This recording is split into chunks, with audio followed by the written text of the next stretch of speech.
You know, we've been kind of shooting around just a little entrance foyer area, and again, we've got these pieces of wall decor back here that I thought really picked up nice color of Megan's hair and so forth.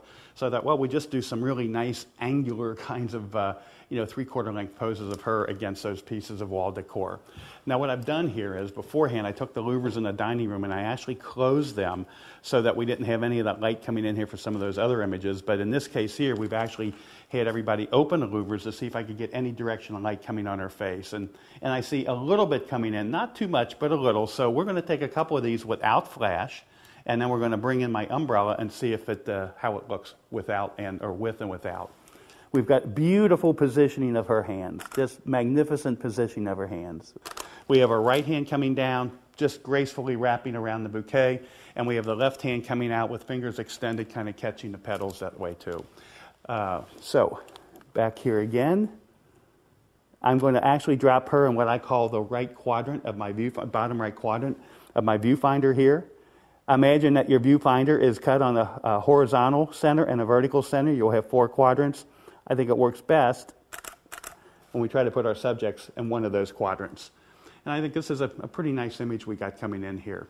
Aaron, let's go ahead and bring your umbrella in and give me 8th power at the, probably back up just a little bit more because I'm at 5/6, 16. I'm going to speed up my shutter speed to not a 15th, but I'm going to take it up to a 30th of a second. That's going to reduce some of the ambient light, but since my umbrella is coming in here, it's going to be my primary light source, so let's see what happens. We might have problems, we might not, but let's just take a couple photographs and see.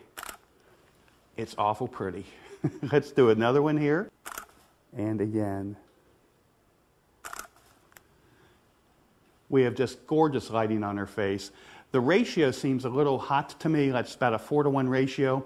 And if I want to soften that ratio, what I can do is I just need some fill flash. Where am I going to get my fill flash? Well, I can use my on-camera flash. But I've got the camera turned sideways. She's pretty close to that back wall. If I use this flash, it's going to throw what I call an ugly shadow on the back wall. But when I look up here, I got light-colored ceilings, kind of.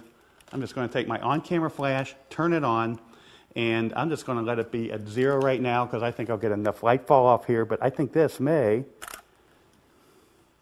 give me the fill that I need. Now my problem is that it's actually kind of warm colors around here, so my fill came in here just maybe a little bit too warm. I'm going to actually reduce it by about 1 stop and see if that helps me here. And again, perfect right here. And again. And it's just with me turning down the power of the on-camera flash, it's warmed up the scene beautifully. We got great light on her face. You can see the beautiful loop lighting on her face and everything. So that being said, let me bring in our groom. Let's bring Christian in. Christian, I just want you just standing next to her because I've got line coming from her feet on this side here, if you don't mind. Kick the right foot out this way some more. Yeah, okay, that's good. All right, perfect. So the Lord and Lady of the Manor here. Christian, just lean in just a fraction. Good, chin down a fraction. Right there. Lord and Lady of the Manor right here, just coming in with those guys. And what I'm trying to do is just crop him on his right or left, because if I go over this way, let me just show you, I've got that bright light coming in from the back part of the house, which I think is really distracting. I'm noticing something else here that I'm not as pleased with, and that happens to be the shadow that we're throwing on Christian's face, or from his head, right on that back wall. What happens if I move you to the right a little bit more, Aaron?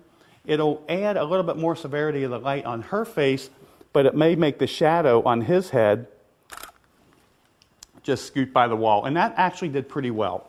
So one more time here. And I think that's working pretty well. He's split lit. She's going into a loop lighting pattern, a Rembrandt lighting pattern where the nose shadow connects with the cheek shadow. If you remember, we talked about that earlier in this video segment here.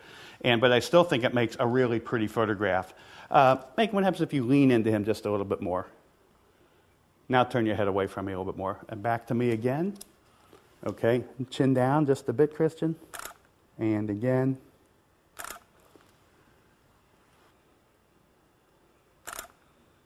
Okay, you guys can relax. So I think we got some cool things going on here in our composition. You saw how we just fussed with the light just a little bit. You saw how we kind of changed or kind of fixed some of our problems. The main problem I was seeing was really the shadow of Christian's head falling across that back wall back there. But just reorienting Aaron around, I would say, counterclockwise from my position here, solved our shadow problem. And even though it put Megan from our loop lighting pattern into the Rembrandt lighting pattern, I thought she could really hold it. The lighting was still pretty on her face. So all that, kind of the angles, the lines, the colors and everything, I think really gave us a neat photograph.